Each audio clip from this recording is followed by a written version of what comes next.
Good morning friends, मैं अभिषेक करवा आपका education.serving चैनल पे फिर से स्वागत करता हूँ।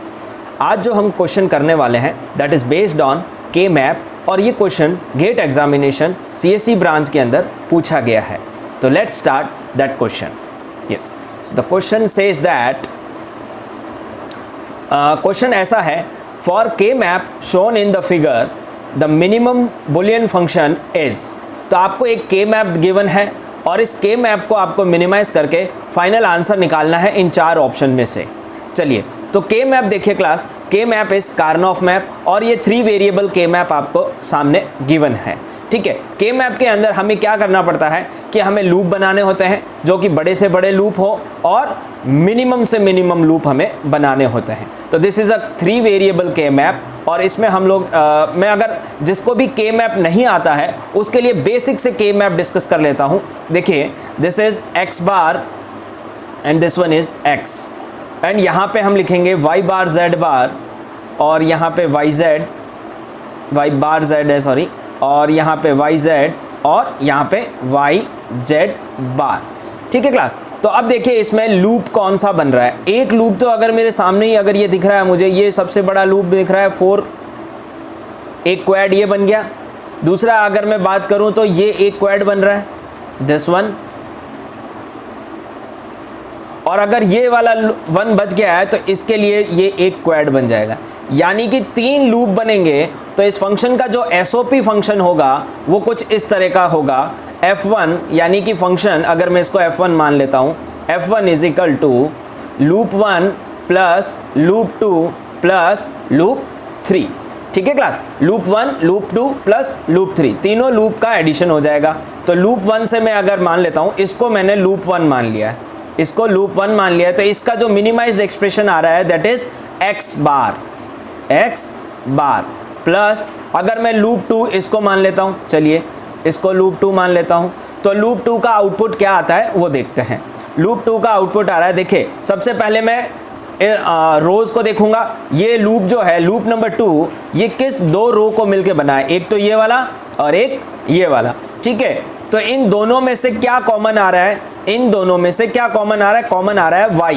ठीक है, तो एक एक्सप्रेशन आएगा हमारा y, और अब इन दोनों कॉलम में से क्या कॉमन आ रहा है, बिकॉज लूप 2 इन 2 कॉलम से मिलके भी बना है, तो इन 2 कॉलम में क्या कॉमन आ रहा है, कुछ भी नहीं कॉमन आ रहा है। तो सिंपल सी बात है y वेरिएबल ही हमारा आंसर रहेगा। फिर हम बात करते हैं लूप 3 की। लूप 3 कौन सा है, ये वाला लूप 3। तो लूप 3 में अब देखिए एक तो ये 2 रोज से मिलके बना है, तो इन 2 रोज में क्या कॉमन आएगा, एक तो ये वाली रो और एक ये वाली रो। इन दोनों में क्या कॉमन आ रहा है, z बार। तो यानी कि मेरा जो आंसर बन रहा है x bar y plus z बार, x bar plus y plus z bar, ये मेरा मिनिमाइज्ड एक्सप्रेशन आ रहा है इस फंक्शन का। लेकिन ऐसा ऑप्शन कोई ना कोई भी नहीं दिया हुआ है हमें हमारे ऑप्शंस के अंदर, तो हमें एक एक ऑप्शंस को सॉल्व करना पड़ेगा और फाइनली आंसर देखना पड़ेगा मैच करवा के कि किस ऑप्शन से ये ऑप्शन मेरा मैच हो रहा है। तो चलिए पहला ऑप्शन ले लेते हैं, ये पहला ऑप्शन, लेट्स ए ऑप्शन में अगर लेता हूँ x बार y बार plus z bar plus yz। अगर मैं इस ऑप्शन को सिंप्लीफाई करूं और अगर मेरा ये वाला f1 के इक्विवेलेंट आ जाता है अगर ये function, then this will be my first correct answer. ठीक है, तो देखते हैं क्या ऑप्शन बनता है। देखिए यहाँ पे z है और x बार है, तो अगर मैं इसको सिंप्लीफाई कर दूं, इन दोनों को टर्म्स को मैं सिंप्लीफाई करूं यूजिंग डिस्ट्रीब्यूशन थ्योरम, देखिए तो ये क्या बन जाएगा, x बार y बार plus z bar plus y, और ये बन जाएगा z बार प्लस z। ठीक है, अब देखिए बुलियन अलजेब्रा के through z bar plus z कितना होता है, 1। z बार प्लस z कितना होता है, 1। So it can be written as x bar y plus z bar plus y। ठीक है क्लास, यही रह जाएगा हमारा आंसर। इसके अलावा और कुछ मैच हो रहा है, यस y जो है वो हमारा कॉमन आ रहा है, y कॉमन आ रहा है तो मैं y कॉमन ले लेता हूँ। इसमें से अगर y कॉमन लेता हूँ तो क्या बचेगा, देखिए कौन से वेरिएबल में से y, इसमें से और इसमें से, तो y कॉमन लिया तो क्या बच गया x बार प्लस 1 और पीछे रह जाएगा z बार। तो ये अगर इसको 1 plus something in Boolean algebra 1 plus anything is 1, तो ये 1 हो जाएगा। तो हमारे पास फाइनल आंसर रह जाएगा y प्लस z बार। क्या हमारा ये F1 से मैच हो रहा है? नहीं हो रहा है, तो यानी कि ये हमारा आंसर नहीं होगा। इसी तरह मैं बी ऑप्शन लेता हूँ क्लास। बी ऑप्शन देखिए x z bar plus z plus y bar z, क्या इनमें से कोई ऑप्शन मेरा इससे मैच हो रहा है? बी ऑप्शन क्या इससे मैच हो रहा है? नहीं। इसको सिंप्लीफाई करके देखते हैं क्या मैच होता है, तो हम आगे बढ़ते हैं। ठीक है, देखिए यहाँ पे z है और यहाँ z बार है। अगर मैं इसमें डिस्ट्रीब्यूशन थ्योरम लगाऊं तो ये बन जाएगा x प्लस z और z प्लस z बार। ठीक है, और यहाँ पे ये y bar z as it is रह जाएगा।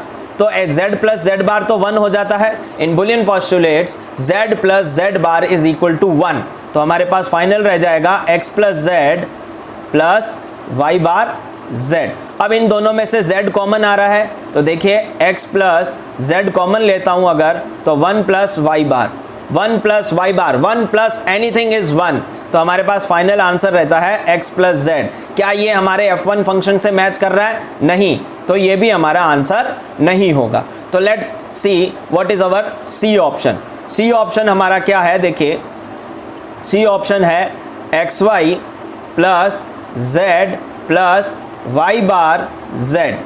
ठीक है, अब देखिए इसमें से कोई चीज़ कॉमन, यहाँ पे z डायरेक्ट कॉमन दिख रहा है मुझे, तो xy प्लस z कॉमन आ गया, तो 1 प्लस y बार, 1 प्लस y बार। ठीक है, 1 प्लस y बार या फिर 1 प्लस एनीथिंग इज 1, तो मेरे पास फाइनल रह गया xy प्लस z। क्या ये हमारे ऑप्शन से मैच कर रहा है F1 ऑप्शन से? नहीं, क्योंकि यहाँ पे आ रहा है xy प्लस z और यहाँ आ रहा है x bar plus y plus z, ये हमारे आंसर से मैच नहीं कर रहा। तो अब देखते हैं डी ऑप्शन, ये भी आंसर हमारा नहीं है। डी ऑप्शन देखते हैं क्या डी ऑप्शन मैच कर रहा है? x बार z plus z bar plus yz। ठीक है, यहाँ पे मैं अगर डिस्ट्रीब्यूशन थ्योरम लगा दूँ, इसमें डिस्ट्रीब्यूशन थ्योरम लगाएं तो क्या बनेगा? x बार z, एक मिनट क्लास, इसको इरेज करते हैं, मैंने वापस लिख दिया, डिस्ट्रीब्यूशन थ्योरम लगानी है मुझे, एक मिनट, डिलीट। नाउ देखिए यहाँ पे क्या मैं डिस्ट्रीब्यूशन थ्योरम लगाऊं अगर, z bar plus x bar, एक ये आ जाएगा और दूसरा आ जाएगा z bar plus z plus yz। ठीक है, तो यहाँ पे देखिए z plus z bar, z plus z bar, it will be equal to 1, तो हमारे पास आंसर बचेगा z bar plus x bar plus yz। क्या ये मेरे ऑप्शन F1 से मैच हो रहा है? क्या मेरा ये वाला ऑप्शन जो सिंप्लीफाई करके डी ऑप्शन को मैंने सिंप्लीफाई किया, क्या ये मेरे F1 फंक्शन से मैच कर रहा है? x बार प्लस z बार आना चाहिए, x बार प्लस z बार आ रहा है और साथ ही साथ में यहाँ पे सिंपल y ही आ रहा है।